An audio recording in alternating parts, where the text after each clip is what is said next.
There are two terrible ways that self-centered parents can wound you in the way that you have relationships, and in particular, when they didn't take an interest or support the unique little person that you were, and they didn't help you to learn to detect and say no to mistreatment.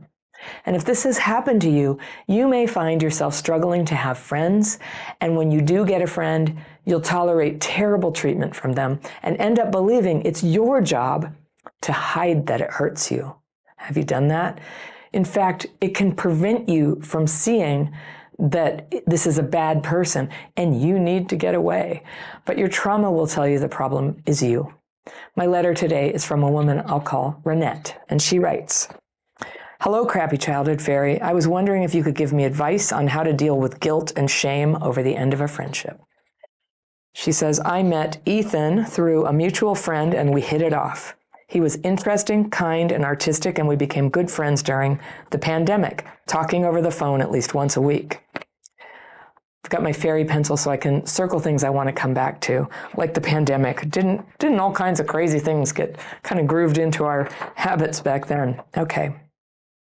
"When restrictions began to be lifted, I visited him several times, even stayed with his family at their lake house. I was really happy to have such a welcoming friend and to be included in family activities, since I don't have a close family of my own.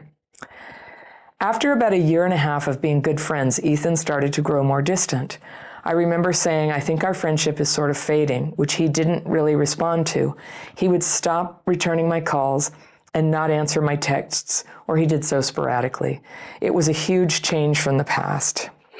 He would always call me back or text me or just answer. It was sad for me to see that my friendship was drifting apart, but I decided to just stop reaching out to him and give him space."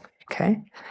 "However, he continued to reach out to me, and when we did talk, he would be passive-aggressive, telling me that the things I talked about were annoying and telling me to stop talking about certain things." This is so weird. I just don't get where he's coming from.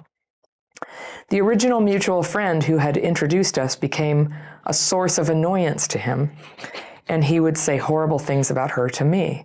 It was extremely uncomfortable to speak to him, and I felt pretty nervous talking to him. It seemed obvious to me that he didn't like me, but for some reason he kept talking to me. In hindsight, I see that he probably kept talking to me because I'm an easygoing person who, unfortunately, has been a doormat most of my life. I see that I always accepted whatever he said with an open hand, even when the things he said hurt my feelings or made me uncomfortable. I see that I should have set a boundary with him, but I did not because I did not want to let a friend go. And I also think I have trouble feeling how angry I am. So it's getting hard for me to set boundaries because it's hard for me to tell when I'm getting upset." Interesting. So used to shutting it down, maybe? "One day he texted me, and when I responded, he told me I was being lazy in the way I texted him. Oy vey, huh? And with that, I got up the courage to ask him if he was mad at me and what was going on." I thought you were going to say you had the courage to confront him or to leave, but you say the courageous thing was just to ask him if he was mad at you. You sound like you must have been very afraid of these scenarios. Okay. "He seemed surprised by this and assured me that he loved me and that everything was fine. And we talked on the phone again about a week later, and he seemed honestly back to normal. I was really excited to have my friend back and proud of myself that I had been assertive in the way I asked about his behavior." I just beg to differ. I don't think asking about the behavior is assertive. Doing something about it is. Okay. "He invited me to come and stay with him for his birthday, and I was excited because I thought we were going back to being normal. However, through the night of hanging out, which I was totally sober for, he again started to treat me in the same way, shutting down what I was talking about or saying certain things I said were stupid. I was trying to think of ways to engage him, and when we went to a bar later, he started to completely ignore me. I started just talking to someone else at the bar, sort of bewildered as to what to do. Ethan moved over to another table entirely and began speaking to other people. When it was getting late, I went over to talk to him about what we were doing next, and he wouldn't even look me in the face. Finally, all the frustration and hurt I had with him just came pouring out. Yay! And I started screaming in his face, asking him, why was he treating me so badly? Again, asking is not a boundary, but okay, you asked. Why? And I want to know too, why? The bartender told me to stop yelling, and some customers told me I shouldn't be talking to him like that. Ethan and I left, and I just drove home. I've been there. Okay. The next day, I texted him an apology and also found the bar on Facebook and apologized to them as well. I saw on my social media that he had blocked me, so I hoped that he had seen my text apology, seeing as he probably blocked my phone number as well. This is where you did the codependent flip thing.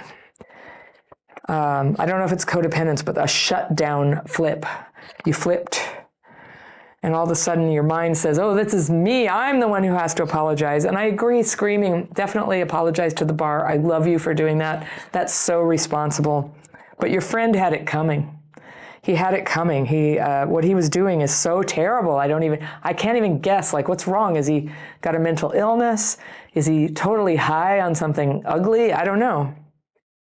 Okay, so you apologize. My problem now is I feel so much guilt and shame for yelling at him. I knew you'd say that. This is a pattern. This is a pattern, especially in people whose needs were not met when they were a kid. I see that he was not being nice to me. It's more than not being nice. It's more than not being nice. He was mind effing you for sure and just abandoning you as a friend after manipulating you to keep hanging out in the friendship. But I also know that it's not an excuse to yell at someone. Okay, I'm just going to say an unpopular opinion here. There are some things that are an excuse to yell at people.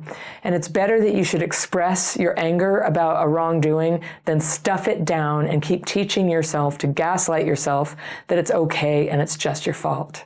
Sometimes recovery looks messy like this. We yell. We express ourselves. We have a fit in front of everyone. And it's okay. You apologize to the bar. What happened in the bar is nothing compared to what this guy has done to you. Okay. Since he never accepted my apology, even though the bar did reach back out and say, thank you, I'm having trouble moving on from this. No, that's not why. If he accepted your apology, you would still have trouble moving on. The lack of an acceptance of the apology is nothing any of us ever needs. You apologized. You did your bit. He doesn't want to have contact with you is what's going on. He blocked you. There was something going on with him that he was clinging to you, and then he was really resentful that you were around.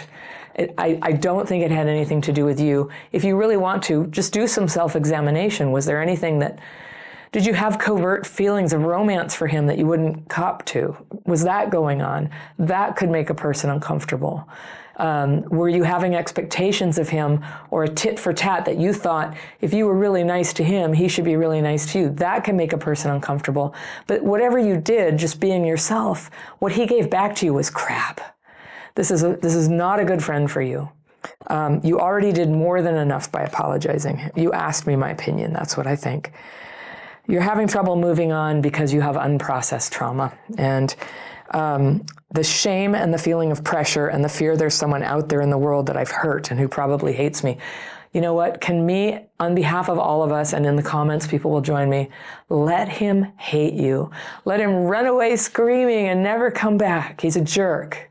So let him hate you. You actually don't need him or anybody to like you and think that you're actually good after acting that way. I know how painful it is to be treated badly for mystery reasons. I've had it happen in several instances in my life, and it was really hard for me to get through. So here's what worked. Here's what worked for me. I got a life. And it sounds like you're kind of lonely, that you're even holding on to a friendship that's not very fun. Used to be, but isn't.